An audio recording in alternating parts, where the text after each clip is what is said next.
Kasi po yung kasamahan ko po sa trabaho, inaasar po niya ako kasi meron nakapanood daw po siya isang beses po sa inyo, yung kay Will D. Almeida po, na sabi po niya sa akin, parang nayabangan po siya sa inyo na sa pananalangin raw po, kaya raw po siya nakalaya. It's doon po sa mga Abu Sayyaf. Dahil daw po sa panalangin nyo, yun nga po sinabi niya, ba't ganun daw po kayo magsalita? Hindi ko naman po napanood yung labas po, yung palabas po. Baka naman narinig niya yung sinabi ni Don Manolo Pabis, ano? Opo.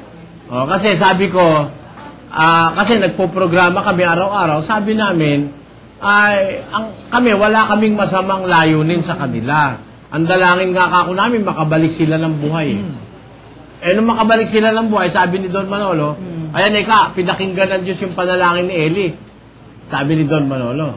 Sabi ko naman, siguro nga pinakinggan yung panalangin ko dahil nakabalik silang buhay Gusto ko kasi makabalik sila ng buhay para mapatunayan ko sa bansang Pilipinas at sa lahat ng mga katao rito sa bansang ito na hindi totoo sinasabi nila na pasusukuin nila ang Abu Sayyaf. Kung sila'y mapapahamak, wala na akong pruweba ron, ano? Kung makakabalik silang buhay at wala sila daladalang Abu Sayyaf, maligaya ako.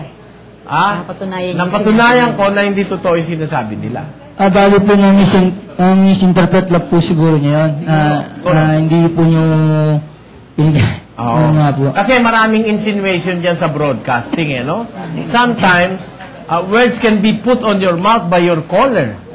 No? Sometimes,